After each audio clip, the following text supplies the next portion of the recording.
And so now, to avoid people being interested in her, she wears shapeless clothing and tight braids. Which I've got to say, Nellie, it's tough to wear shapeless clothing when you're also wearing a corset. Like, that's impressive. That's commitment, you know? To go with the waist cincher and then put a baggy thing over it. Well, yeah, at that point, what's the fucking point? Fuck Nellie? that! Get rid of the corset! What are you doing? Nellie! I hadn't even put that together, but you're so fucking right. Ditch the corset, girl. Nobody's gonna be able to tell. Yeah, for sure. That's the whole point of a baggy dress, bro. Oh, man. I'm Melody Carlisle. And I'm Sabrina Bradley. And this is Heaving Bosoms.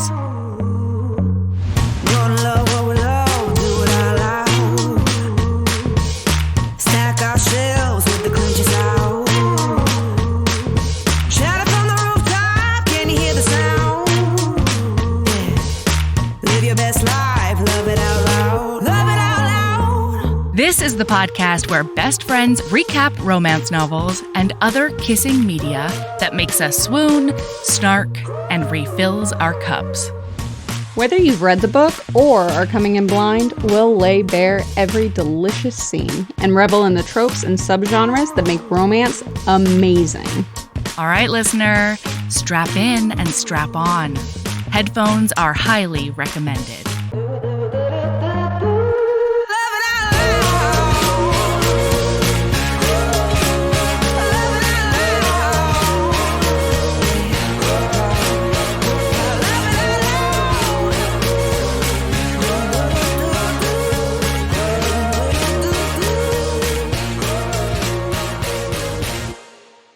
Okay, Sabrina, Nemesis Watch 2024. What's happening over there? Because I gotta talk about these books. I know you do. The last one, The Beauty of the Night, or Beauty Like the Night, or something. The last book? You finished the whole series? Well, I haven't read the second one still, but oh my you're God. gonna read it for me. No, as hopefully someday. Yeah, at this point, so I ran into a problem, okay? I took the next book that we record on out from my library 10 days ago because it was available. Okay. And I was like, okay, that's fine. Because nobody else has been wanting it, whatever. I'll probably end up renewing it and it'll be fine. I opened up Libby to check on my nemesis. And there's one person waiting on the third book, as usual. Whatever, I don't care. It's the person that's keeping the second book from me. There's also somebody waiting, though, on the fifth book. And I was like, oh, shit. There's no way that's the nemesis. That's Thomas Paxton's book. You are depriving them of Pax.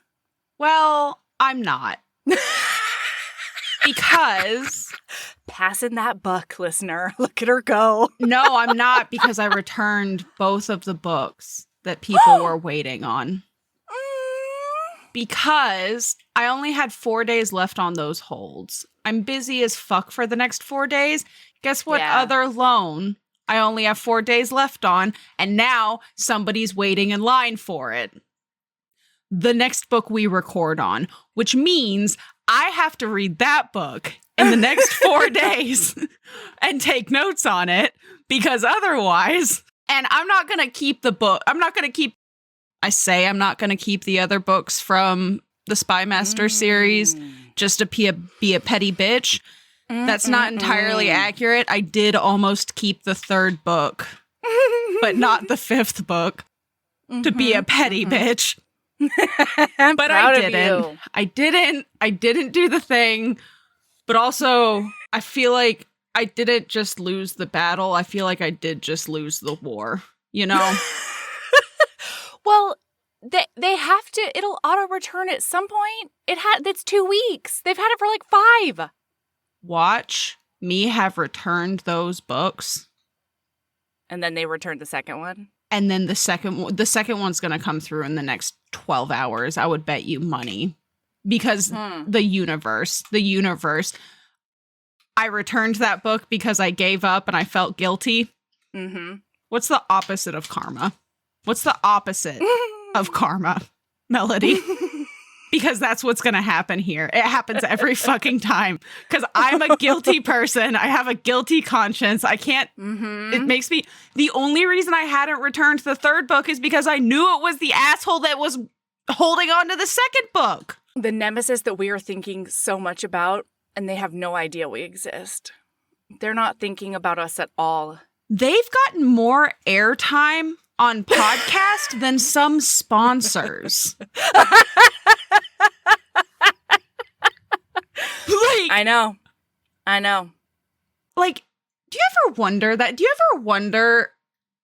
So Mel, occasionally I see things and it's like, have you ever wondered what other people's lives you're the side character in? You know, like you get brought up in conversation and like maybe they don't even know you. They just walked past you or like or like they noticed that you were reading something that they liked, but they weren't courageous enough to talk to you. Not courageous enough, but like they didn't want to talk about it. But then later they're like, you'll never guess who I saw reading blah. Like I saw somebody reading blah on the subway. And I say that like I spend any time riding subways on the regular. But like things like that. And wow, I don't know if I'd want to know that I was nemesis. You know? Honestly, that person doesn't even realize there's a hold waiting. Oh, absolutely not. They don't even know somebody else is asking for the book. No, they have to, though, because unless they're like a weirdo who goes into Libby and borrows a single book over a 6-month period, they have to go back into Libby to get the next book. Oh, no, they don't. I guess if they get out like 6 books at a time, they could add all of them to their Kindle at the same time. And then just never go look at their Libby until they're done with that's what's those rat fucking bastards. I can't believe I gave the third book back to them. I can't believe Libby, I take it back. You were a good person. God damn it. God damn it. It hurts. I don't want to be a good person anymore. I should have kept that third book. I shouldn't have returned it. I could have returned the 5th book and everything would have been fine. You know what? I bet you that it's not even Nemesis who's the third book. I bet you it's just a really nice person out there who was looking for the third book, you know? I bet it's another nice psychopath like me who was like, I don't know anybody in the second book. I'm going to go straight to the third book. And now they have it. I would love to live in this fantasy that you've written for me. This comforting fantasy. I think the worst part of it is that I'll just never know. I'll never know. And like, no. I wonder if the person who got the 5th book, but there was no hold or anything on the 1st through the 4th book. I wonder if the person who got the 5th book is just one of those people, those weirdos, that will just be like, you know, this book sounds interesting. Oh, it's the 5th book in a series. Let me read this and see if I want to read the rest of the series. Absolutely. Yeah. That makes a ton of sense to me, Melody. I will never understand you. Listener, okay, so for this episode, we're trying to record in advance, and we decided that we were going to do a novella. And so attempting to get a book by Sabrina that was like, I knew it has to be a number 1. It has to be a number 1. I can't believe you're bringing this up. We didn't even talk about this, but I wondered if you like. No, this is all me. This is all me over here going, oh, this book looks really, fuck, it's the 3rd book. Okay. Oh, this book leads, oh no. It's the 2nd book. You're talking about something a little bit different. That's hilarious. I thought you were explicitly talking about what led to us. That's a fascinating look into your brain about ending up where we ended up. Oh, how we got to this book? Uh-huh.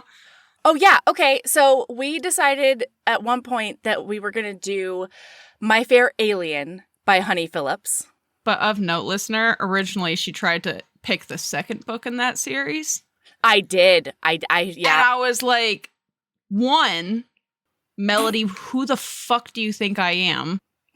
And 2, the 2nd book doesn't have an audiobook, Mel. Yep. And then I was like, well, that's over. And then we were thinking, okay, fine, we'll do My Fair Alien. And then, because the second one is a spinoff of The King and I. And I love The King and I. I know it's problematic. I know. But then I was looking on my Hooplas and I was like, hey, Sabrina, listen. There is literally one Honey Phillips audiobook on Hooplas, and it is Artek. And so I'm thinking, maybe we should just do Artek. Mm-hmm. By the way, you're making a huge liar out of the royalty of no rereads, because now I have reread 2 books within a 6-month period. Because I've already read Artek. I read Artek. I started the Seven Brides for 7 Alien Brothers. Yep. I started this series like 3 months ago. I got like halfway through and then I got totally derailed by her alphabet series. By the way, listener, it's Artek by Honey Phillips. Wait, the royalty of not reading a book, not rereading a book? What's a royalty? I almost said the queen of not rereading books. I'm just feeling particularly genderqueer today. It's fine. I dig it. it. I thought you were trying to say like a royalty was a rule. And I was like, I'm very confused about it. This. It is specifically, as the word queen was coming. The royalty. As the word royalty was coming out of my mouth, I was like, that doesn't feel quite right today. Ain't that fun? But anyway, yeah, so you're making a liar out of me, though, is what you're doing in the last couple of weeks. I'm so sorry. I know. Luckily, this is one of those books.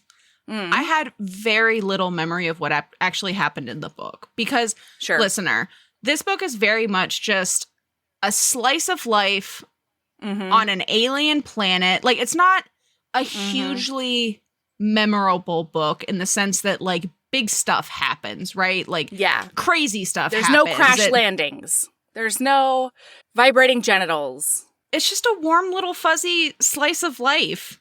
Yeah. There's really no angst. There's not even a kidnap in this 7 Brides for 7 Brothers spinoff, hang on. even though the rest of the books are all kidnaps. Yep.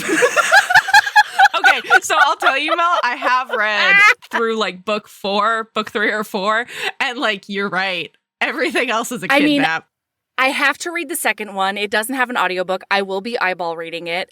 I have to read Gimbert's or whatever because he's a plant man. Gilmet? And then Gilmet, sure. And then I have to read Framper's book because he's the one that like needs a lot of healing. Framblort. What's his name? Did you just say Franblort? He's wounded, y'all, and he's scarred. And he's a Sebastian. And he's a Sebastian hard, and I have to read that book. I think that's the 6th book. And golly, I'm going to have to read that Drachmoid book, because he flies. He's a dragon alien. Drakkar. This is going to be the whole episode. Mel, I could sit here for an entire episode just listening to you try to remember alien names. Oh my God, Mel, I need you to just read all of the alphabet series and just try and tell me. We'll do a Honey Phillips extravaganza. And it's going to literally, the extravaganza is just you trying to remember alien names. It's going to be, You can tell me the first letter of each name and I will try to figure it out from there. Guess what? The letter is the alphabet. It's always the no, that's not true. That's not true. The female main character's name is that. And then it's like Winnie and the wild man. Winnie and the Wild Ride. Please hold. It's all stuff like that, y'all. Please hold. Peggy and the Perfect Penile Penetration. I bet that's the P book. Margaret and her Moon Man. So is probably the M book. I was correct. W is not only not out yet, it is also not titled as far as anything that I'm finding is concerned. Honey Phillips. Honey Phillips? Winnie and the Wild Ride. Winnie and the Wild Ride could be a great one. Listen, you don't have to credit me. You don't have to do shit. But if she comes out with Winnie and the Wild Ride, my life will be complete at that point, I think. You know what I mean? I would keel over dead if Honey Phillips let me name one of their books. I think at that point, Sabrina, we could really call ourselves influencers. Influencers. You know? I'll influence the shit out of you. Okay. But yeah. So I've read, I lied. So I've read the next book. The next book is... And what's she going to do for X, you know? Xanthi and that's tough. I'm going to have to workshop that one, Honey Phillips. You let me work on it for a bit, and then I'll get back to you. I know you're just waiting with breath abated for me to get this title to you. Don't worry. I will not forget. You will forget, but I will remind you. I will put all of my energy into this X title just for you. Xanthi's a great name, though. It is a great name. Xanthi. By the way, I'm adding brainstorm X names. Thank you. For Honey Phillips. It's officially on the Trello, honey. It's officially on your Mel tasks for Trello, yeah. That's how much we love you. Mm-hmm. Okay, listen. Let's get into Artek. Yes, but I was just going to say, so I've read the second book, which is, hilariously, the two characters that I've read are Benjar. the two that you apparently aren't interested in. You didn't care enough to butcher their names. I was going to read Benjar's book. Oh, okay. I will Is his name, did I nail it? Is his name actually Benjar? Mm-hmm. The third book, though, I've also read, and it's Callum's book. Oh, I fucking love a Callum. And I have to read that one. He ends Callum up with and Pearl. her friend. Yeah. And they're both Sebastians. Yes. Oh, my God. Is what I've heard. Pearl, my sweet... I just really like a Honey Phillips. I had, all of the books that I've read by Honey Phillips, I say that like it's not a lot. At this point, it's like 30. Because I just have no chill when I decide to dive into an author. Once you get on a rabbit hole. All of them are they're just delightful. You know what I mean? Like, they're not books that particularly, super hardcore stick with me, except the third book in the Alphabet series. Callie and the Calamity Sue. Or, Is that? Cam and the Conqueror. Conqueror. I love it. I think that's the one that I was thinking of. Yeah. Mm-hmm. He gives me very much that hero gives me space pirate vibes. And I love it. But anyway, all of the books that I've read, they're just delightful. They're just little nuggets. None of them are over 200 pages. And it's just wonderful. And this one's really fun. This series I found really fun because it manages to be like an alien historical kind of. Because it's like this rural farm planet situation that got settled by basically the creator of Westworld. He was like, I only like the period in which women could not say no to their husbands, but I want plumbing is what I want. And so it's very culty. Everybody's going to dress like that. Yeah. Everybody's going to dress in old-timey times. Everything's going to look like a saloon or whatever. And he brings a bunch of humans with him onto this settlement. And then he has a tragic story where his lady doesn't come. Whether never shows up. Nobody knows. Yeah, nobody knows if she died or just abandoned him. Wow. But that was ages ago. And now we're standing here with Artek and Callum as they survey their land. They bought the big ranch that the creator of this place settled. I can't think of his name to save my fucking life. Josiah? Sure, that sounds old-timey enough, yeah. Yeah, Josiah Whitaker? That sounds like somebody who would do something like this at the very least, yeah. Sure. I think it's something like Josiah Whitaker, but I could be off. You never really know with me. Joshy Whitbottom. There we go. So they're looking things over, and Artek's like, yeah, we've really accomplished a lot. And Callum's like, yeah, absolutely. And Artek's like, there's a lot of work to do still, though, especially if we want to bring a lady here. And Callum was like, I thought we tabled that discussion. I thought we weren't even contemplating that. And Artek's like, well, we've been here for a while. were mildly less bitter from all the PTSD because God. they're a band of brothers who met each other while fighting a pointless war, as most wars are. Mm-hmm. And he's ready to wife up. Yeah. Except, hilariously, they've fixed everything on the property except the dilapidated manor.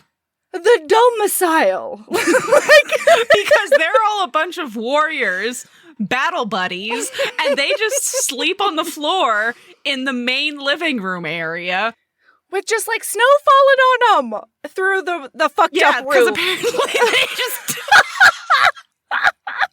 They're like, yeah, we chose bedrooms, but we mostly all bunk in the living room together. Because the rest of like, the house is a fucking... Well, and also out of habit. Nightmare. Because they're used to just, like, camping together on the front lines or whatever. Mm-hmm. Anyway, but they've been here 2 whole years, and he thinks he's going to bring a bitch here before fixing the house. Sir. He just... What were you thinking? Don't worry, listener. She takes him to task on this one. Okay, so he specifically has set his sight. By the way, listener, like every other chapter-ish, it's a dual point of view. It's third person dual point of view. And so, like, we're seeing everything from his point of view right now. And we find out that he has set his sights on the shopkeeper's daughter, Nellie, because he thinks she's sensible and will be of great assistance at restoring the ranch house. And also, because he literally can't stop thinking about her, he is obsessed. She haunts his dreams, everybody, okay? And she has since day 1 2 years ago. Mm-hmm. Meanwhile, and he says to Callum, like, also, her male relative does not treat her with the proper amount of respect. So I really think she's going to be trading up by coming here. Once we fix the domicile, I'm going to add that addendum. Yeah, he doesn't say that. That's a melody. No, he doesn't. That's a melody addition. Because what does happen? So we zippy zap into Nellie's point of view. And so she and her father own like the local shop, right? And Nellie's dad is dating this one lady who refuses to marry him unless his daughter is married and doesn't work at the store anymore. Well, and I'm so sorry, Sabrina. Artek refers to her as the shopkeeper's daughter. And I really wanted to punch him right in the face in that moment because she's just the shopkeeper.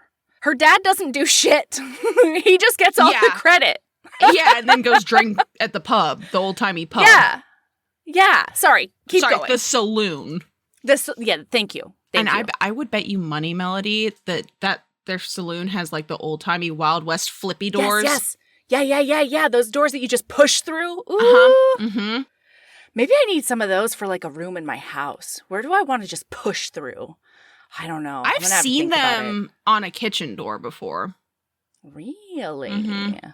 Interesting. Okay. Mm-hmm. All right. So, any hoodles. This dad is trying to marry her off. Yeah, because... And there's not, but like, who the fuck? And this is such a small town thing, Mel, and I know that you'll understand this, where it's like, well, everyone who's too young is stupid or not interested. Right. Or both. Sure. And I know way too much about the people older than me to ever want to marry them. Mm-hmm. So, like, who am I going to fucking marry, Dad? Who am I going to marry? We find out that she had a bad experience because some asshole basically pretended to be interested in her, but he was actually interested in the store. Mm-hmm. And when she found that out, she dumped his ass because Nellie's a bad bitch and don't take no shit. Mm-hmm. And so now, to avoid people being interested in her, she wears shapeless clothing and tight braids. Just a tight braid down her back. Which I've got to say, Nellie, it's tough to wear shapeless clothing when you're also wearing a corset. Like, that's impressive. That's commitment, you know? To go with the waist cincher and then put a baggy thing over it. Well, yeah, at that point, what's the fucking point? Fuck Nellie? that! Get rid of the corset! What are you doing? Nellie! I hadn't even put that together, but you're so fucking right. Ditch the corset, girl. Nobody's gonna be able to tell. Yeah, for sure. That's the whole point of a baggy dress, bro. Oh, man. So, anywho, then we also meet we have, just because we're going to end up, if you're going to keep reading these books, because I'm officially going to be back down the rabbit hole. I'm finishing this series now. Same. We'll do a quickie episode where we just go back and forth about it. So we meet Pearl. She is a widow. We meet her sister Ruby, who's a precocious younger sister. I think Ruby's the one who gets with Benjar. Yes. Ruby is DTF, and she's ready to go. It's fun. It's just, I can't wait. They're just romps. These are just romps. And this one in particular, like most of them end up being snowed in only one bed situations. Yeah. Or snowed in only one unheated storage shed. So you must snuggle. You gotta share for warmth. Yeah, it's better to do that with your clothes off, Sabrina. It sure is. That's how you keep all your fingers and toes. So Nellie had immediately, when she first met Artek a couple of years ago, immediately had identified him as a sexy man. And he's midnight, he's blue with midnight black hair and horns, aka handlebars, and yellow eyes. And he is very different already when she first meets him. So the town was not interested. They were trying to figure out if there was some way to keep the aliens from buying the farm, because they were like, we don't want aliens here. Yeah, that town was full of a bunch of NIMBYs, and we're not doing that. NIMBYs? Not in my backyarders. Yeah. I learned that term a few years ago when a bunch of fucking NIMBYs were trying to block the mosque they wanted to create in Bayonne. These assholes. Yeah. NIMBYs. Yeah. I like that because, boy, I will say that I've been unfriending quite a few people on Facebook recently over that kind over of... Over NIMBY issues? Yeah. Over NIMByness? NIMByness. So... He's already very different. She is delighted by him because he places his orders, and because they live in bumfuck alien planet, they have to literally get like Oregon trailed items from the other closest, like the town that has the port. And they have to Laura Ingram's Wilder, like, take a trip to town every few weeks, but with less racism. You know? Yep. They got them My Little Prairie every 6 weeks. Right. On the home prairie. What the fuck did Laura Ingram's Wilder Little either House on write the Prairie. or Little House? Thank you so much. Maybe her daughter wrote it. Did you know that? I don't know. Anyway. That's a bold statement. You heard it here. There are theories. You heard it here, folks. It's Conspiracy Town in Laura Ingram's Wilder fandom. That I am not a part of, so I don't know a ton of details. You know, I was obsessed with that series. When specifically the first, couple of books. I only read the last part. I read the whole series at least once, but, especially, the first couple of books where they were really roughing it, you know?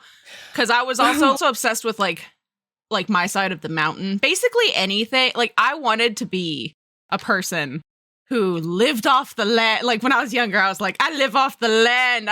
I grow my own food, and I cut my own trees, and I build my own homes, and I shit in the woods. Sabrina, can I tell you why I didn't read that series? My mom tried to get me interested in Little House on the Prairie when we had just moved to Oregon to what we still to this day call the Shack. And we did not have running water. I was part of the trench digging team to get the well water to the fucking house. And I was I was putting Fruit Loops on my legs to lure flies in so I could talk to them. And it was it was dark, okay? But also super fun. And so when I was trying to read Little House on the Prairie, and I was like, this is fucking boring. I don't need more of this. Go back. You were making fly friends because you were so lonely? Yes! We had just moved to Oregon, and we lived out of miles away from the 400-person town, probably 350 at that point. So I had no kid friends. It was and a lot of times it was just my mom and I. She would no, for a while. It was just you, your mom, and your fly friends. Well, yeah. I mean, that was sort of a passing fancy because they were very fickle and they never came back. So, like, fuck them. You know what I mean? I need loyal friends. They weren't ride or die. They were. That's right. They were only there for those Fruit Loops. Right. I have more to offer than just these fucking Fruit Loops, you assholes.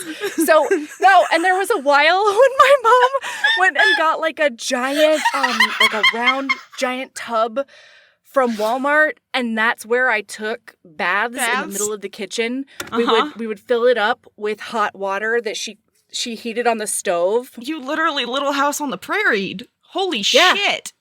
Yeah. So I was like, Laura Ingalls ain't got nothing on us, okay? Like, I had no interest in these fucking books. Fair. You know what? That is so fair. I would also not have been interested. But, like, yeah, no, I was like, and it never really went away because, like, I do have those homesteading plans, you know? So, like, I'm going to do it. It's just, I'm gonna do it with a salary that allows me some creature comforts. Absolutely. Once I get my vegetable on, I'm sort of planning like an urban homestead kind of situation just because I find it very fun. So, anyway, Artek is a champ. He pays for everything up front. She's shocked by that. And he and Callum come every 6 weeks for supplies. And he and she look forward to seeing each other every time, but they don't know it about each other. It's mutual pining. But now winter's coming, which means they're not It's cuffing season, everybody. You gotta get your fuckmate soon, or you won't have access to them. And also, you're probably gonna lose your fingers and toes because your house is falling apart. This is what I'm saying. You gotta have more body heat to conserve. You know, you gotta get more. Can you imagine those 7 dudes just puppy puddling to stay warm? And Drakkar would be so pissed. He'd be like, "Get the fuck away from me." I might be a dragon who emanates heat, but I don't need none of this shit, Drakkar would say. Yeah. No, and like, we'll get there, but like, it's just a bunch of frat boy aliens puppy puddling for warmth, and I don't understand. Do you think they'll install a library in this frat house? No, they don't exist. What? Libraries? Libraries in a frat house. Who wrote that book? Who wrote it? Say it. Alex Gabriel, right? Yeah. Loving a snake monster. Nope. Evil Minion's Guide to Dating a Superhero? Accidentally doing it. Yeah. Here. You heard it here, folks. You heard it here second, actually, because that episode came out quite a while ago. Yeah, go listen to that episode. It was a good one. So Artek is super nervous because he has decided today is the day because it's about to be winter and he wants his lady love with him for the cold, wintry months. Y'all, he's going from 0 to proposal today. So he walks in with Callum and he's like, "Oh, hello, there's something I would like to talk to you about." And she's like, "Okay, can I get you like a different order or whatever?" And he's like, "No, I'm actually hoping to talk to you about a different transaction." And she's like, "What?" But he is the most awkward fucking potato in the whole world. I love him. So they have Callum, like, you know, keep watch over the store. And he's like, and he, meanwhile, is like this big ass purple dude with like ram horns and stuff. Very intimidating, okay? And he takes no shit, Callum does. So they go into the back, into like the garden area. Did you notice they went to the perfect place for a proposal? Did you notice I sure that? did. I was like, man, Melody's loving this. Yeah. She got to like tend her garden while she was feeling awkward. And I don't know what better way to self-soothe you could possibly come up with. You know what I mean? So he says, "I would love to take you back to my home and have you live with me, ... as my wife," he adds on, in order to make sure she knows his intentions are honorable, the book says. And she is like, "Why me, though?" And he's like, "Well, you're sensible and you're smart." And she's like, "Okay, but like, there's a lot of women who are like that, so you don't need me." And he's like, I'm actually not at all interested in any other woman at all. I would only like for my wife to be you. Mm-hmm. So what do you think about that? And she's like, well, then I accept your proposal. And then he holds his hand out for a handshake because he knows that that's how humans seal a bargain. He says he remembers the human custom for sealing bargains. And then she's like, a lot of engagements are actually celebrated with a kiss. And guess what, listener? Guess what he says? Kiss. A kiss? God, I fucking love that in an alien sci-fi. It brings me joy every single like the minor miscommunications between an alien and a human bring me so much joy. Mm-hmm. And then she shows him a kiss and they do a little peck on the mouth. And then she's sad because he isn't responsive. And I'm like, ma'am, you need to show him. She's really expecting a lot from our boy. She's expecting that her mouth touches his mouth and then there's fireworks. And instead it's just like 2 rocks. He's just like, she says, bend down so that you can get closer to my mouth. And then he sort of like stands there like a statue. And she's like, I pulled away and I tried not to be disappointed. Like, oh, woe is me, Nellie says. And then she's like, well, I guess we need to, like, when do you want to get married? And he's like, now, today. Today. And she's like, wow. She's like, okay, well, you go get the paperwork situated and I'll go tell my dad. And he's like, no, it is my duty as your future husband to go talk to your father. I have heard that is the human custom. She's like, all right, bro, have at it. Coolio. And then they go back inside and it turns out that Callum is the best shopkeeper ever because not only did he not sell some really expensive whiskey to this dude who has a giant tab at the store that he's never paid down, he got a payment from him. Callum, before the end of the day, gets 3 payments from 3 separate people. And I'm like, Callum, you 3 have separate freeloaders. Yeah. Yeah. Uh-huh. And they're all like her dad's friends. Get over yourself. And also, guess what, listener? This isn't post-apocalyptic. This isn't. Try that again. Yeah. This is, you spank that word right now, Sabrina. You get it. This isn't post-apocalyptic pussy time, and we don't live in a favor-based barter system. This is what I'm saying. You need some cold, hard cash for that whiskey, my friend. Yeah. You're going to need to hand me some sort of economy chit, okay? Uh-huh. That's what I need from you. Yeah. Get out of here in your pantaloons. That's right. Yeah, so she goes to get ready for her wedding. And Pearl, she wears one of Pearl's dresses, and like, you know, they make it fit her. And Pearl gives her a bouquet of late summer roses because she says that every bride deserves a bouquet. And she walks in. Wait, hang on. And her dad. We find out her dad comes storming into the shop and he's like, that alien says you're gonna marry him. Just came into the saloon and said, I'm marrying your daughter. Then turned around and walked out. Who the hell does he think he is? And she's like, well, I mean, he's right. I'm getting married. And her dad's like, Herbity. And she's like, I'm doing it. And he's like, fine. And then he goes and puts on his best Sunday suit and slicks back his hair. Yeah, her dad sucks, but like he has his moments. You know? Uh-huh. Like any sucky parent. Yeah. He can do the bare minimum and show up, and we give them points for that. You know? It's just not enough. They get points in the same way that they have a deficit like those freeloaders, so it doesn't bring you back up to 0, but Never like does. you're not quite in the red as bad anymore, you know? Yeah. You can maybe see the top of that giant crevasse you're at the bottom of. Yeah. Who knows? So Artek is standing with the dude, the officiant. And she walks in and he's never seen her with her hair down. He's never seen her in such a like form-fitting dress. And he is stunned by how beautiful she is and also almost loses control of his dick. He's like, I think I could just barbarian over the shoulder her right out of this place, and it could be just as official, maybe. And then his better angels take over, and they're like, Artek, cool it a tiny bit. Just wait 5 minutes. It's the shortest ceremony. And the ceremony starts with, does anybody object to this union? And Artek growls, literally growls.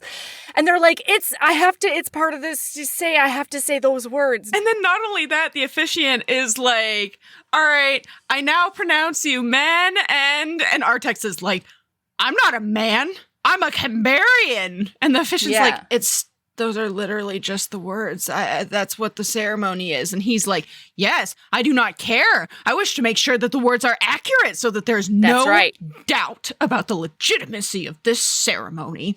He says, I'm not going to lose Nellie now that I've got her. Her.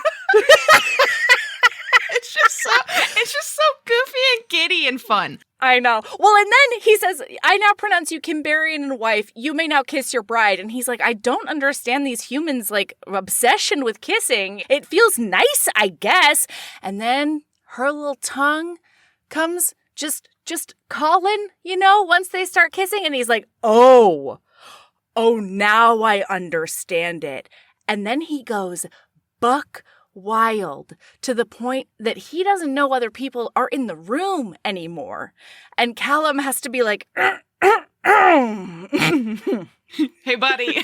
And when he pulls back, ooh, Nellie's daddy is not happy about that. That dad is mad is what that dad is. But like, what are you going to do, dude? What you going to do, bro? You going to fight Artek? You gonna come at me? You going to fight Artek? Well, and now it's Artek's turn to be mad because Pearl, very sweetly, has gotten together a little spread for them for a small celebration. And he's like, but I need to get my fuck on. Like, this was what? I have a plan, everybody. But he doesn't say anything because she looks at Pearl and smiles and says that would be so lovely. Yeah, because he's Pearl's her best friend and Pearl's a sweetheart. Yes. How thoughtful. She had no time and she got cake and wine together. Yeah. What a sweetie baby angel. So they're there for like a grand total of maybe 15 minutes. And then Artek is like, all right, it's time to go. And Nellie is very confused because she's like, it's a long way back to the ranch though. Like, how's that going to work? And he's like, I made accommodations for our sweet moon. And she's like, pardon? Do you mean honeymoon? And he's like, if that's what it's called, then yes. Absolutely. Like, sure. That's exactly what I've done. That's what I said. Did you not hear me? And then, so it turns out they have like Joshy Whitbottom had an office in town, and Artek is taking her there. It's where the guys sleep overnight if they have to stay in town overnight. And so he's taking her there. And on their walk there, a bunch of the townspeople are like staring at them. And he just turns and looks at them and roars at them. And they're all and like, he is so conscientious about it, listener, because right before he does it, he says, cover your ears to his beautiful wife. And then he turns around and scares the daylights out of all these looky-loos. And then he's like, because the whole thing is, he's walking really fast because, he needs to get his fuck on. And she has shorter legs. And so he's like, I could carry you. And she's like, we don't need to be more of a spectacle. He does the roar. And then he's like, how about now? And she's like, no, they're still watching. So probably not. Like, we can get there. Can I tell you, Mel? And I was thinking about this on this second reread because it hadn't really coalesced in my brain. Okay. I want this series, I would kill for this series to be an animated, like, YouTube short series. Because, like, so many of the reactions in this book would be so entertaining in an animated series where, like, their head their faces, or, like, all of the people all, like, jump and, like, turn really quickly in a way that real humans can't.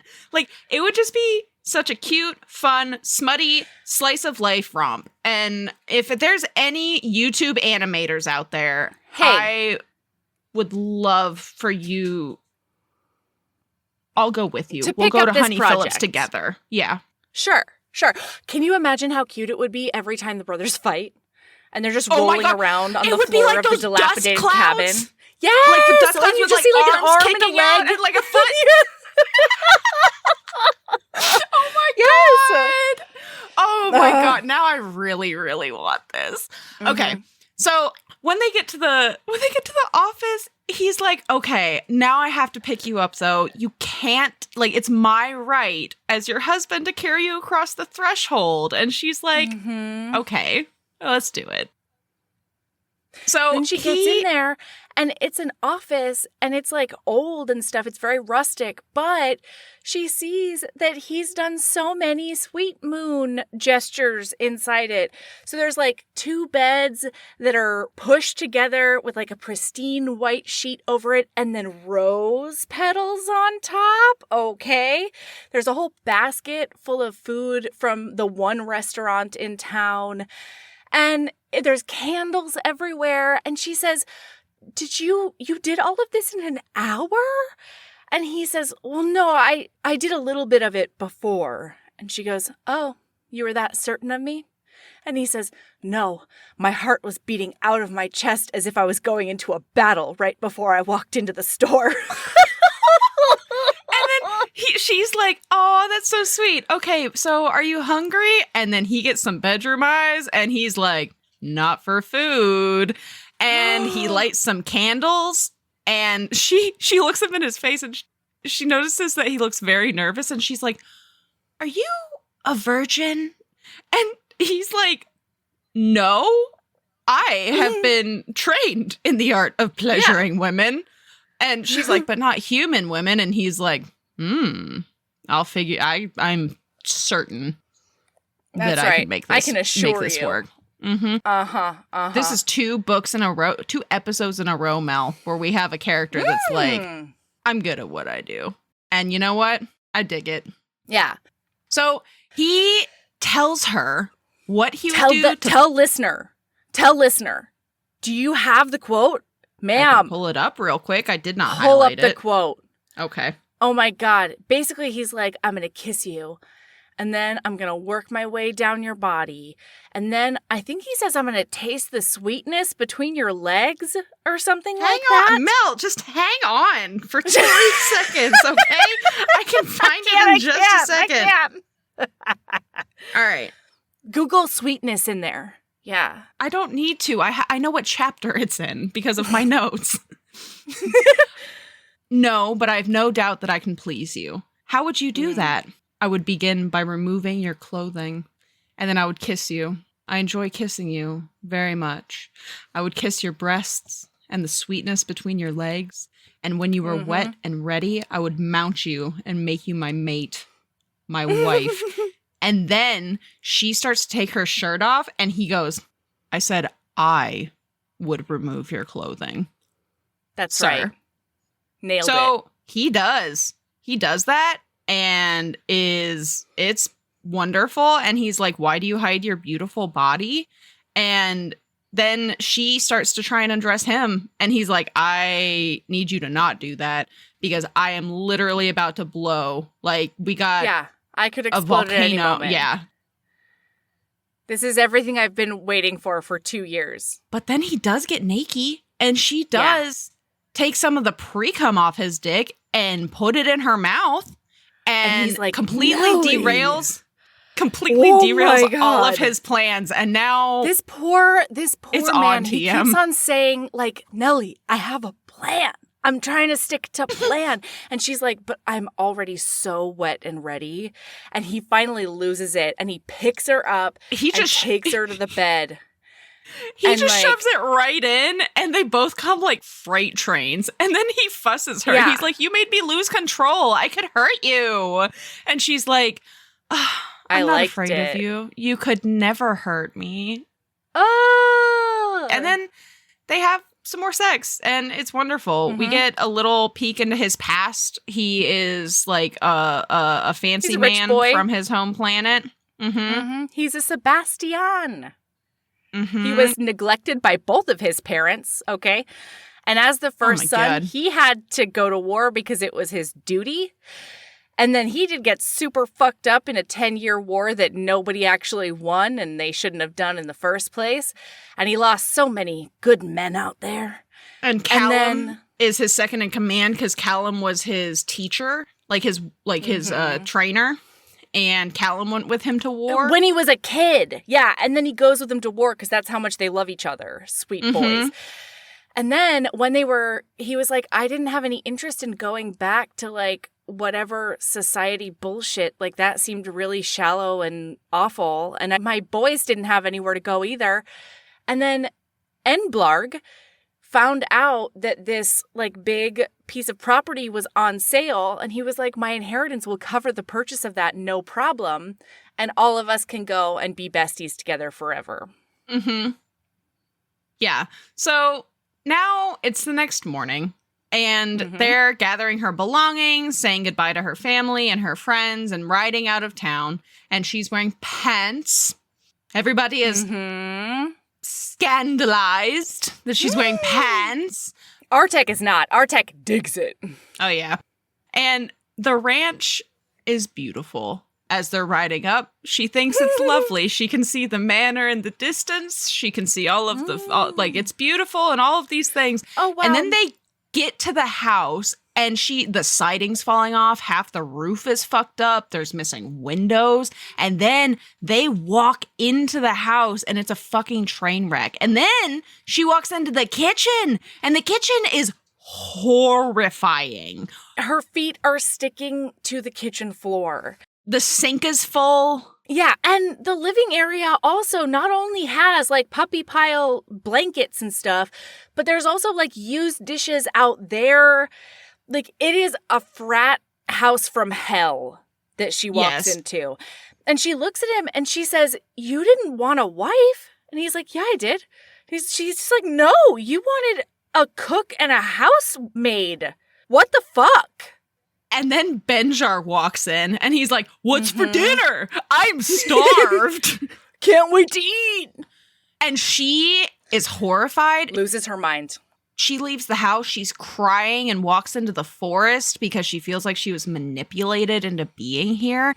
And then Frantor, she can't see him, but a handkerchief falls in front of her. And Frantor is there. And he's like, what's wrong? He's like, don't cry.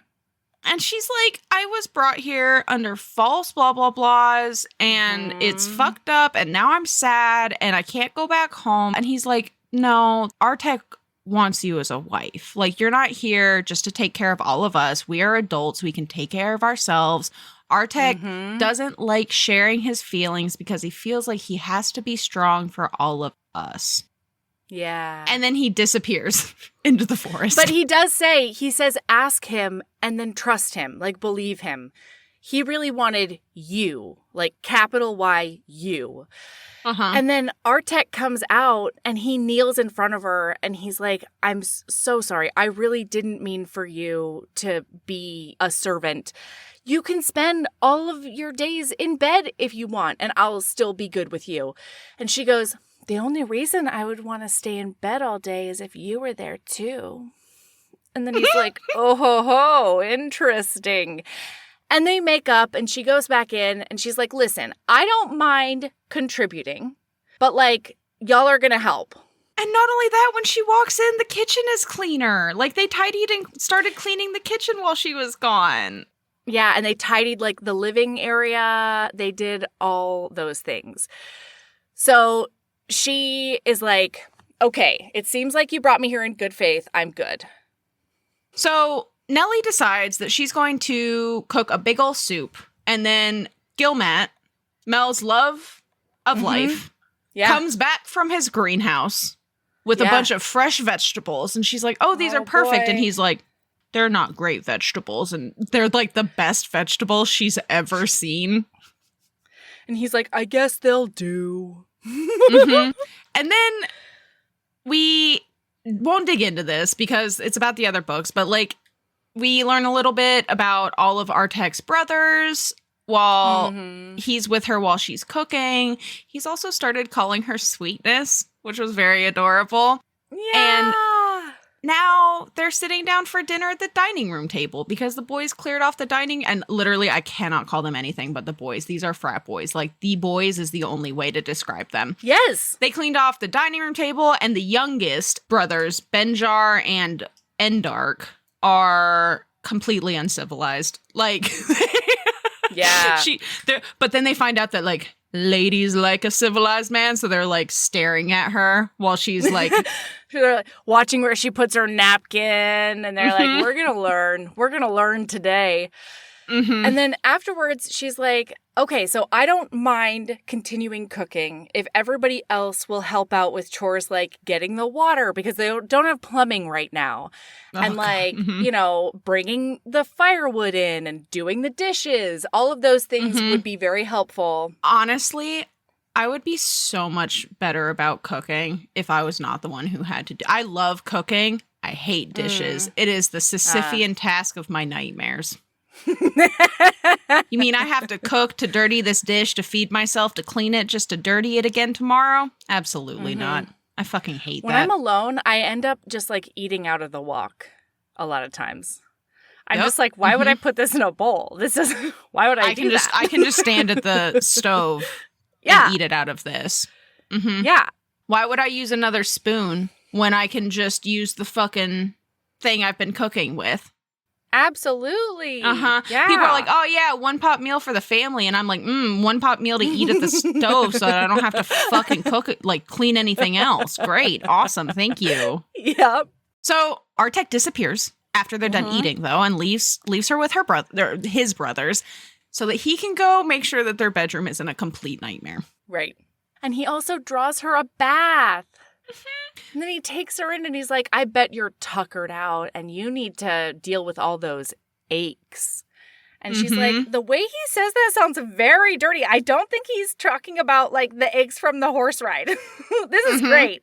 No, this is aches from the Artek ride. Yeah. So he helps her wash her hair and her whole body, and he pampers her like crazy.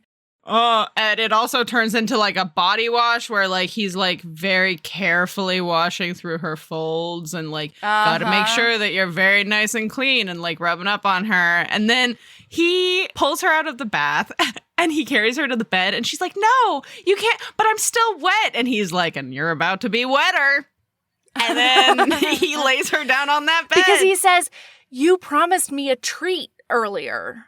And so I'm going to have my treat. Yeah. Treat lifestyle. This is a little treat lifestyle, okay? And if the little treat is an orgasm, even better. Great. Okay? Great. Loving it. Thank you so much. You don't even have to tell your bank balance shit about this little treat. Yeah. This is all elbow grease. I would also like to and this is definitely something that we see it all the time in especially shorter alien romance novels and like lighter, fluffier alien romance novels. Like the sheer fact that these aliens, I will never get over this. These aliens go from I've never even seen a clip before to orgasm machine. And like these women just like, they're like, oh my goodness, I've never hardly ever come before in my life. And then these fucking aliens put like a pinky halfway towards their clit. And they're like, oh, I'm coming. It makes me laugh every fucking time. And I love it so much. I love it. I love it. And we're not even in like orgasm-inducing cum territory, you know? No. Those are the best. Those are the best, where it's like, and then he comes and his cum does a chemical reaction that creates my orgasm. Ugh, like, here we go again. You know what? This is the wish fulfillment that people think that we're reading for, and you're right. It is. Yeah, sometimes. Every once in a while. So then he makes her come twice with his mouth and then just lets her go to bed. So the next morning, they're at breakfast, and he spent the night before falling asleep thinking about, like, what do I need to do to make this place more comfortable? Because luckily the bedroom wasn't in terrible shape. It had, like, one broken window, so he just had to, like, sweep up some leaves. But, again, the house is a dilapidated nightmare. Like, it's horrifying. He's like, I'm going to work on the roof today. What's everyone else working on? Hint, hint. And then she's like, well, before we get too far, I think that it would be great if you could, like, take turns helping me do house chores. And Benjar's like, if we do that, do we get extra food? And she's like, no, but if you do a really good job, I'll make you a treat for after dinner. And he's like, I'll be the first one. And, like, he helps her clean up all the floors and do all of that. So then time goes on, and each time they, like, have their turn with her, she figures out a project that can be ongoing for them. So, like, Gilmart ends up in the garden out front because he doesn't really like being inside. And they've got this area that used to be a gorgeous garden and, like, now is just weed central. And she's like, he's just making magic out there, she says. Another guy is, like, in charge of doing the roof. The siding. The siding, yeah. And then at one time at dinner, she's like, okay, well, I just need somebody to, like, bring in the water for tomorrow morning. And they're like, oh, no, that's unnecessary. And she's like, wait, I'm not going with a morning without coffee, thank you very much. And Artek is like, I'm going to say the sexiest thing out loud to you that's ever been said, and that is, go try the faucet. And so she tries the faucet and it works. And she's like, who fixed the plumbing? And they're like, Frantor! Yes! The one that lives out in the woods. The one who's not even going to get to use the water. Yeah, but he loves her because he's the best. And so she keeps putting cookies out on the porch for him every night. Yeah. Hoping he'll come inside someday. Yeah, and so, and now, Lord, this is what leads to the rest of the fucking series. Wow, she didn't see this coming? Yeah, so it's after dinner, okay? And they're, like, everyone's exchanging stories about their lives, and they're like, Nellie, your turn. Tell us a story. And she's like, I'll tell you about this really romantic one I know of. And so she's telling this, like... Dumbass. This story about these Roman warriors who left their town to go off to war, and they're gone for years and years and years. And then they finally get back to town, and all of the women are gone. All of the women have gone to the town across the river to live with them because reasons. And the men are like, well, but that's not fair. Those are our women. And so there's a festival going on in that town across the river. And while all of the women are dancing and happy and having a grand time, these Roman warriors cross the river and kidnap them back to their town right before winter hits. So all winter, these Roman warriors and these women are in their town. And then the people from across the river, come springtime, come marching over to take their women back. But guess what? The women don't want to come back because they're happy here. They love their men. It's wonderful. So be gone. And so they leave without any fighting, and the men and the women live happily ever after. Nellie. Ma'am. I need you to think I know you are a sensible, intelligent person. That's what I've heard. Okay, allegedly. You are a sensible, intelligent person. This is wild. I feel like up until now, she's been pretty sensible and intelligent. And then she tells these men this story, and Benjar, specifically Benjar, is like eyeballing her from across the room, and he's like, so they just took them? And Nellie's like, and he's like, because they were dancing and happy at a festival? And she's like, And at this point, everybody already knows about the little festival happening down at the town in a couple of weeks. They're about to have a town dance. Yeah. Oh my God. Nellie, come on, girl. Man. Loving you, but what the fuck? So she enlists Callum's help to help clean Artek's office, okay? Yes. Artek is very much, like, in control. He has to be in control. He was the commander. He was the firstborn. He doesn't need help from anybody. He's the one who takes care of everybody else. And she's talking to Callum about how she feels like the relationship is very one-sided. Like, he doesn't let her help with anything. He only pleasures her in bed instead of letting her pleasure him. Yeah, she tries to give him beaches and he flips her over and starts going down on her instead. And, like, tough life, but, you know, she wants to give back. Yeah, and so Callum is basically like, you have to understand that he has never experienced a healthy relationship. Like, he's never witnessed one where it is mutual and they work together and they help each other and it's not just at face value, like, kind of thing. Mm-hmm. And so with that in mind, as you just stated, when it's time to go to bed for the evening, she does in fact try to take over in bed, and then he like just flips her over and turns her into a wet noodle. And then the next morning, she wakes him up with a blowjob and doesn't take no for an answer. And is successful that time, and he's into it. And then he's like, but I'm supposed to pleasure you. And she's like, well, no. And then he says the worst thing you could ever say in the world, because he also said it about going to war. He says, it's my duty. And she's like, oh, I'm so sorry. You are no longer obligated to do anything like that. She gets dressed and she like goes off in a huff to make breakfast. And he's like, I did a wrong thing, but I could not tell you what that wrong thing is. I have no idea what that wrong thing is. Nah, if you put it on a chalkboard, I couldn't point to it. Like, oh yeah, no. So then we see Artek talking to Callum, and he's like, dude, my human lady's being real weird.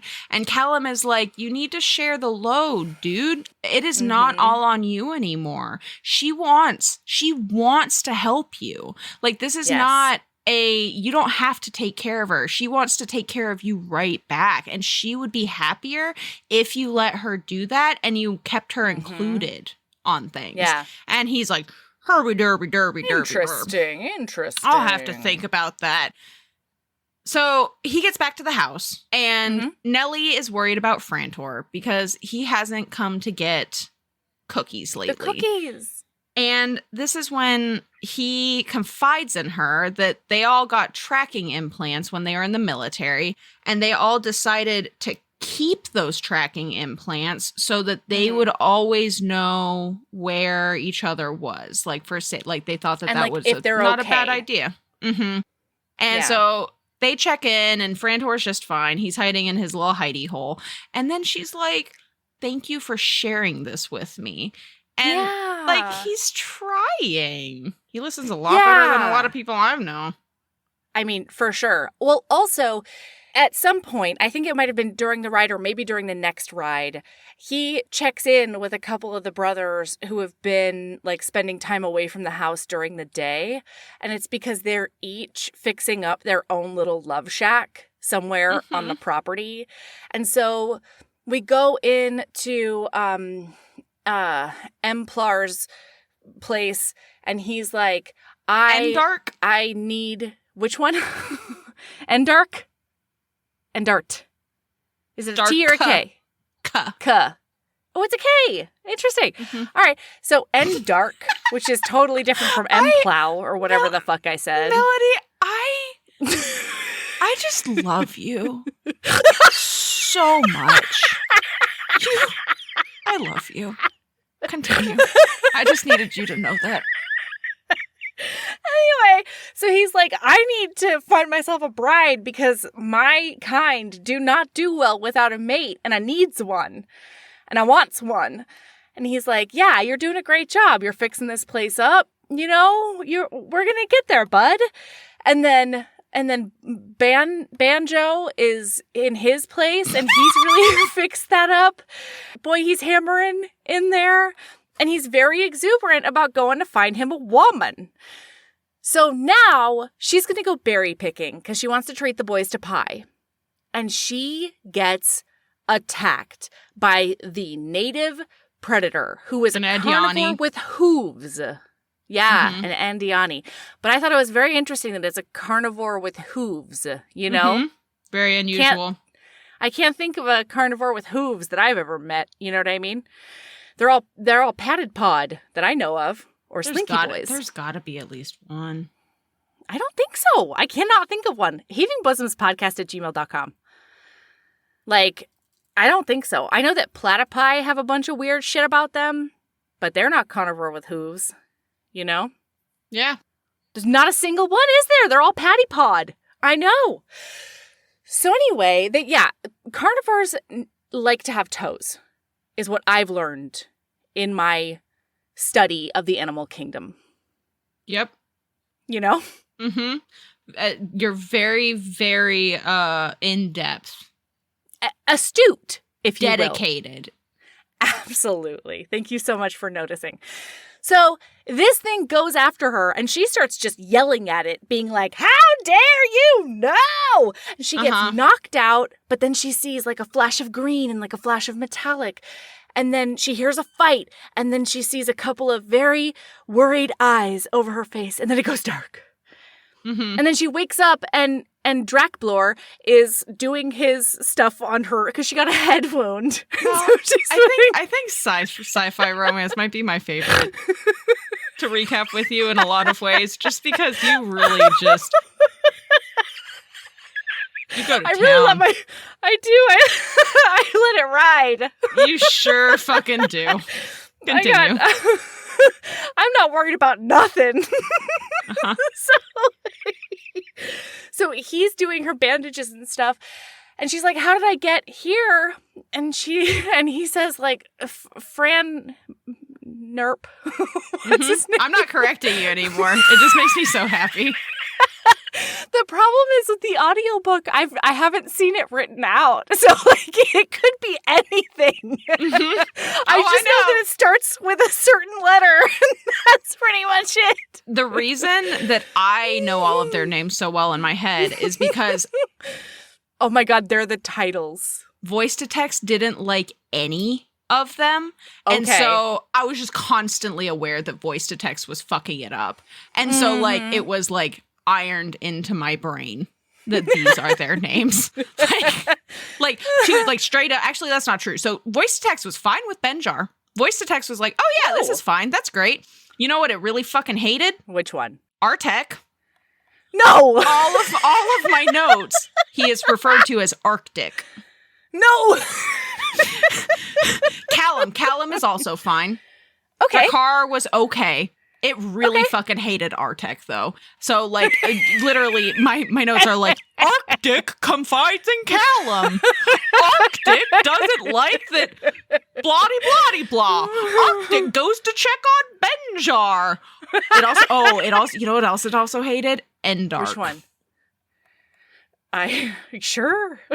It was like, and dark? Oh. And it's dark in here? And I was like, no, dude, it's fucking not dark in here. No, it's not. He's actually silver, I think, and maybe a wolf boy. I don't know. Well, and I think that even better is I've gotten to the point where occasionally, if a name really is hated, I'll just refer to them by like A or like B or like C. But the problem with A is a word in and of itself. And I tried that for a hot second, and then I realized my notes were even more unreadable than just calling him Arctic. I love that. So anyway, he says that that Franblurt saved her and killed that guy, and then brought her home. And they called Drakmar, and he came down from his cave to tend to her. And on the way, he saw Arctic, and he was like, you need to get down here. Your bitch is injured. So then this medic looks at her, and he says, does Artek know? She's like, know what? He's like, your pregnancy.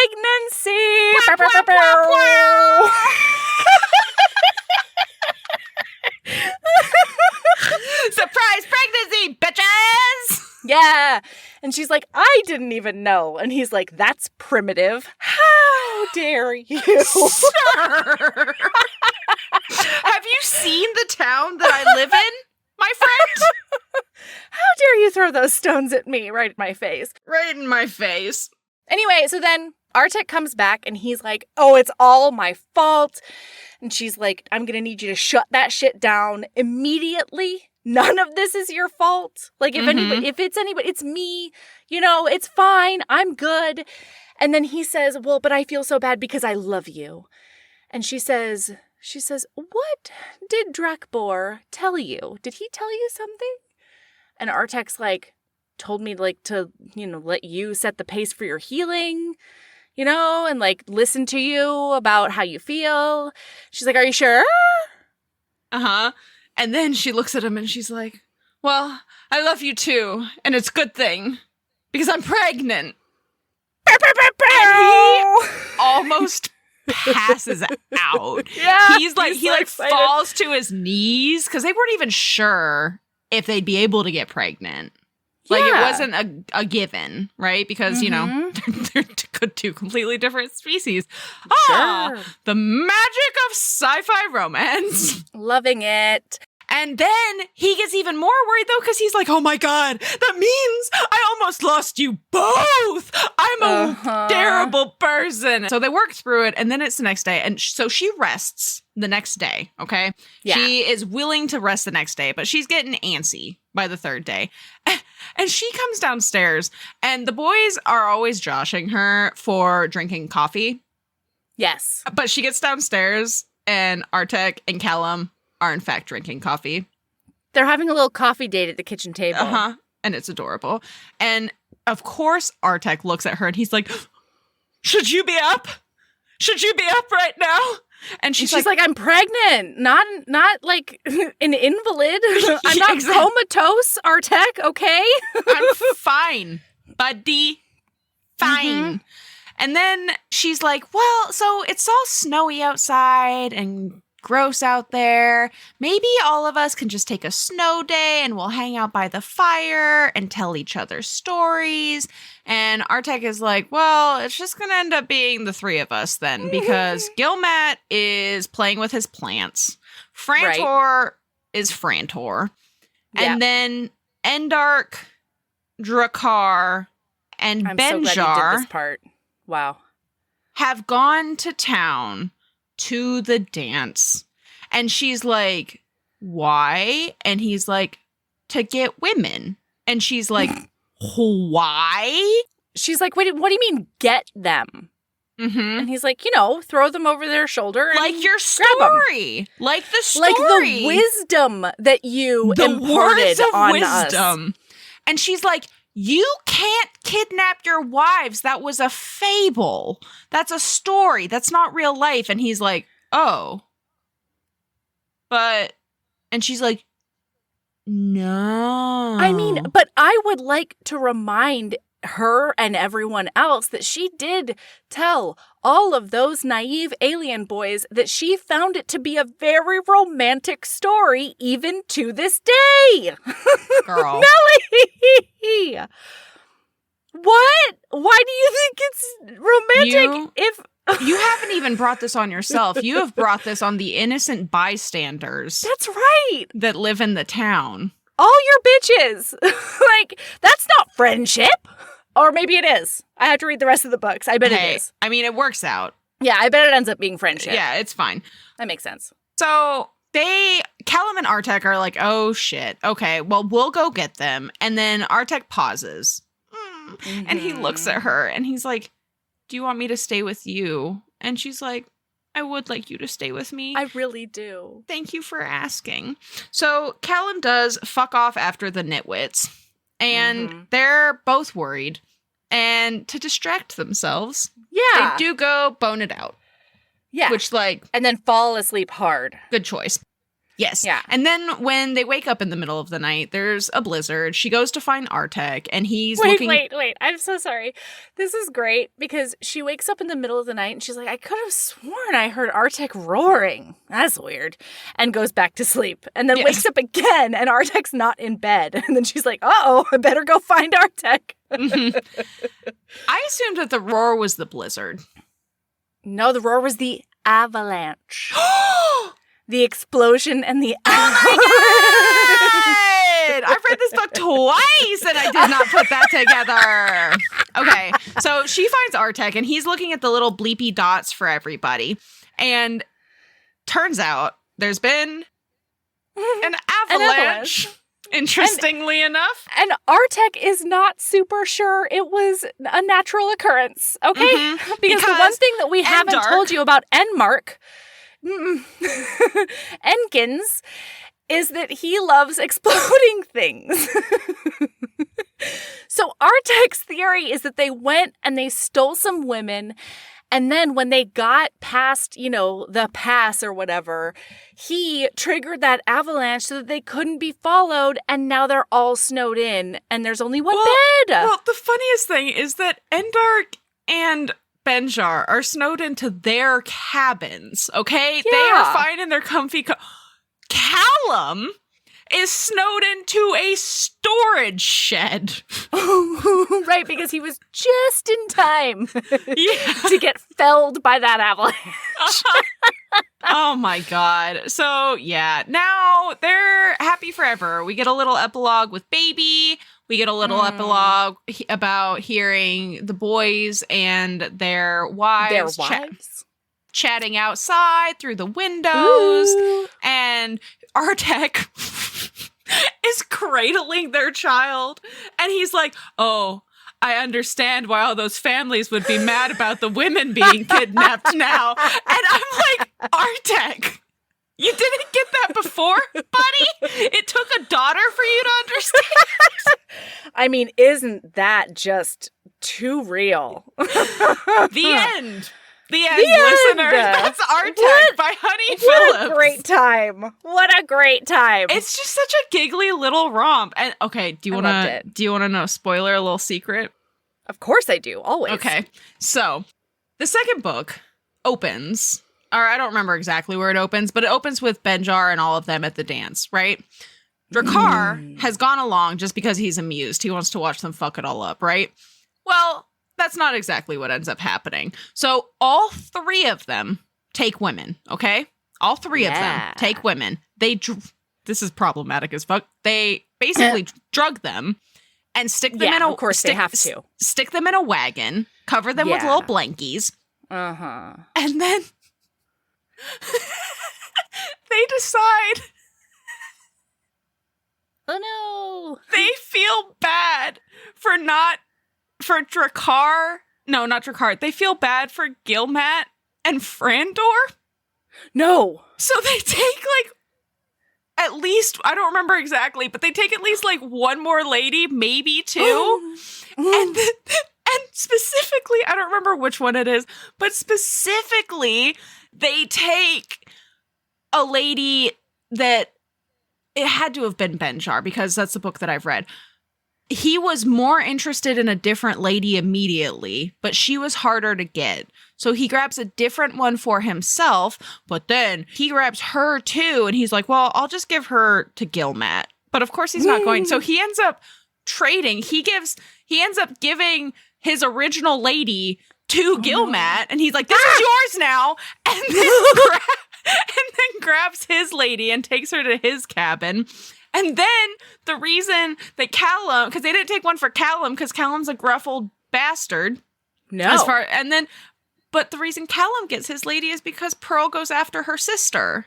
Yeah, she needs his help to save Ruby. Well, because Ruby ends up with Benjar. No, hang on. No?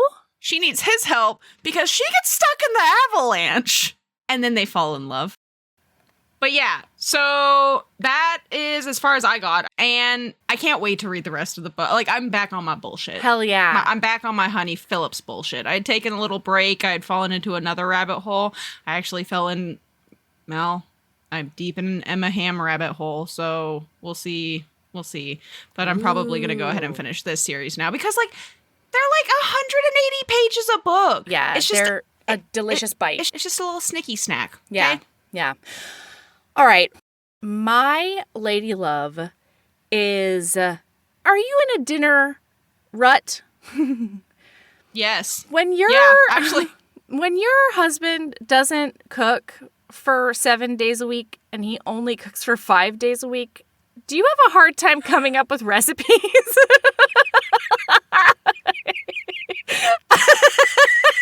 How fucking dare you? I know, I'm the worst. I live of all of the people you could be looking dead in the face of while you say that. I'm so sorry.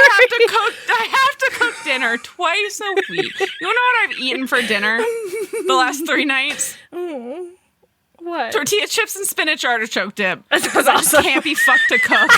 It is so unhealthy. I can tell my body's screaming for a goddamn vegetable, but I just can't bring myself to do it. And you should say, body, there's fucking spinach in there. Go fuck yourself. All right, yeah. Tell me all about your woes. Yeah, I'd love to hear this. It's tough over here. So we had a bunch of rotisserie chicken left over. And so a lot of times on Sundays, if we have rotisserie chicken left over, I'll like make a chicken soup of some sort or, you know, whatever. But I wanted to do something. What? I was about to be such a fucking hypocrite. I was about to be like, soup? It's the middle of summer. And I was like, Sabrina, you had soup 3 days in a row during a heat wave. But I will say one of the reasons I didn't want to make soup is because chicken noodle soup on a hot summer day felt terrible. So instead, I decided, what if I cross-apply my pie-making skills and do a chicken pot pie for the fam? I hadn't done one in like forever. I don't know if I've ever made a chicken pot pie or similar, like a savory pie. So I tried it, all right? I started looking up recipes, and then I started just putting recipes together and being like, well, I don't have that, so I'll omit that. And like, I'll just add this other thing. And I nailed it. I sent a picture of it to Sabrina. We'll post a picture. I fucking nailed it. Instagram. Oh my God, this thing was beautiful. And the kids actually liked it. Ember had it the next day for dinner. I was proud of myself. As you should be. So that's that. Maybe try something you've never done before, but that utilizes skills you already have. You know? Yeah. It'll get you out of that terrible dinner rut that you're in. Nice. Mm-hmm. All right. What's your lady love? My lady love is... She's looking off into the middle distance, listener. I forgot to write it down. I thought of one after we recorded last, and I was like, I need to save that for the next recording. Mm-hmm. And now it's just gone. Well, shit. You know what? What? You know what? You want to know what my lady love is? Tell me everything. As we all are somewhat aware. Sure. I'm a neurodivergent little turd. No. With some somewhat intense ADHD. Breaking news. Breaking news. And I have the tendency to start a hobby. Decide I'm interested in a hobby, spend hundreds of dollars. No, stop talking on directly that hobby, to me. Stop it. and then not touching it for a very long time. Mm-hmm. Case in point. So I really like nails. Okay, I like nail art. Your nails have looked so good the past couple of weeks, and I keep forgetting to tell you. I'm sorry. Hang on, those were acrylics because right before Houston, 2 of my nails did break. Oh. Ouch. And so I did. I mean, it wasn't that big of a deal. They just broke short enough that they did not. There was no saving. I couldn't cut the rest of my nails to be the same length. And I'm a little vain about my nails because nothing like having my brows done and nice looking nails is really just like my jam. Okay, like that. I never feel better than when my nails look good and my brows are done. So, in my life, I have spent a lot of money on nail supplies. Specifically nail art supply. Like, it's truly heinous. And I moved into this house December of 2021. Okay. I have a box of nail supplies that has not been opened since I moved. What? I just got out of the habit. I didn't have a good place to set everything up. And so it lived in a box. Okay. Mm-hmm. Well, I got acrylics over my natural nails, except for the 2 that I had to get tips on. I got them on my natural nails. And so like to help like let my nails grow back out. And I have like I know I have stuff for like strengthening. I did in fact do the nightmare thing while we were recording. I noticed that one of my nails was, coming loose. And so I did, in fact, just rip all of them off. No! While we were recording. There was like a centimeter of growth. They needed to I should have waited to go into a salon to have them take it off, or I could have taken it off myself with acetone, but I didn't because I'm a fucking gremlin. But because of that, my nails have grown back out enough over the last couple of weeks because they've essentially been protected. They're a little thinner, but guess what? My lady love is fucking pick that shit back up when you decide to. So guess what? We're gonna get off this fucking recording. I'm gonna stick a goddamn audiobook on, and I'm gonna do my goddamn nails. I'm excited. I'm gonna do my natural nails for the first time. I'm not gonna do anything fancy. And actually, I say I'm doing my nails. I'm probably gonna go ahead and get acrylics to get me through the move because I know they're gonna break during the move. Sure, but for now, I don't want these nightmare little gremlin nails to confront me in my own face. That's right. For the next week and a half or couple of weeks. So I'm going to go paint them. I'm going to go paint them, and they're going to be beautiful, and I'm really excited. Pick up that hobby that you spent hundreds of dollars on. Make those hundreds of dollars of hobby supplies worth it. Honestly, that's my lady love. I'm so glad that you did not tell Valor about this, because she would not have been reasonable about having to postpone a trip to go visit you. A trip? Uh-huh. Yeah, listener, we mentioned it, but apparently Valor has been, ever since I, like a nitwit who's never had a child of my own, was like, yeah, y'all are gonna come visit me. It's gonna be great. Valor took that as, oh, we're going tomorrow. Yeah. And Melody did play damage control and succeed. Yeah. But Valor is still very aware that Valor will be coming to my house at some point. Every once in a while, she'll check in with me. And actually, it happened this week. I already told Sabrina, but I'll tell you, listener. She was like, oh, is Sabrina moved? And I was like, nope, but she's got a date, because that was the biggest way that I was like, we gotta wait until she's settled and la la la. And so then Valor very seriously is sitting in her car seat. And she's like, okay, so then she will move. And then we could visit her, but it is just an idea. And I was like, yes, babe, it is. Yes, it was an idea that we're excited about. But if she knew that you were a nail girly, we wouldn't have. Wild horses couldn't have stopped her. Oh my God, just this past week. I would just open my door one day. Yes. And Valor would just be standing there looking up at me. Meanwhile, there would be some sort of Amber Alert up in Jersey.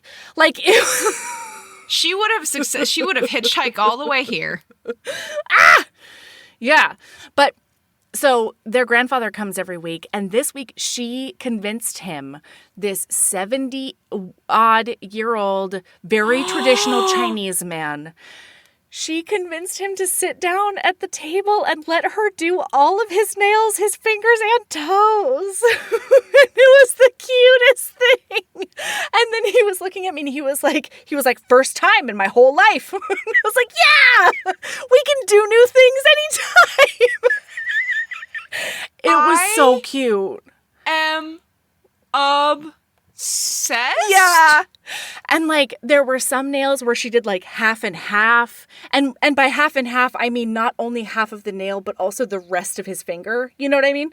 Oh, yeah. And then, and then there were other nails that had the color underneath it and then fancy glitter on top. I mean, he really let her go to town. And it was fucking delightful. So that is very cute. Yeah. I am obsessed with that. Yeah, we'll definitely do, because I do plan on, I really do like nail art. It's just, it's not accessible right now. Yeah. And so I just haven't done it. I should actually do dip on my nails because I keep on breaking them gardening. Oh my God, Michael had the audacity to tell me I could not have it all the other day. What do you mean? Because I was like, oh no, my nail broke. I'm going to have to da-da-da. And there's dirt here or whatever. And he was like, Melody, not for nothing. I think you might have to choose one. Gardening or nice nails. And I was like, I've heard I can have it all. Okay? That's what I want. I've been meaning to buy dip. I've been meaning to buy dip. That's what I'm going to do. I'm not going to get acrylics. I'm just going to buy myself some dip. That's how I'll get through It's good. Yeah, I really like it. All right, everybody. Keep being a badass. Love yourself as much as you love Little House on the Prairieing. Love yourself as much as you love luring flies into your friendship trap with Fruit Loops. That's exactly the minute that left my mouth. I was like, oh my God, I can't believe that I didn't say the fucking Fruit Loop thing. Oh, yeah, regrets. be a Machiavellian child and just lure them in. Bye. Bye.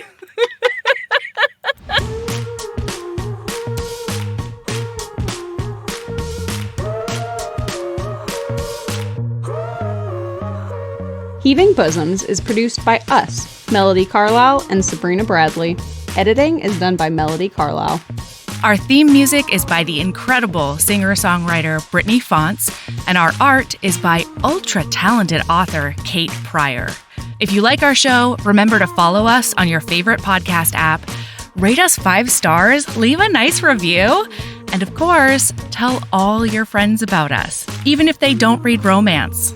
If you want to get in touch, you can email us at heavingbosomspodcast@gmail.com. If you want more of us, visit patreon.com/heavingbosomspodcast. You can also find us on Instagram @heavingbosoms, on TikTok @heaving_bosoms, and in our Facebook group, the Heaving Bosoms Geriatric Friendship Cult. Head over to our website to sign up for our newsletter, get our Reading Embrace printable, and check out my audiobooks at heavingbosoms.com. All right, we'll be back next week with more swoons and snark. See you then.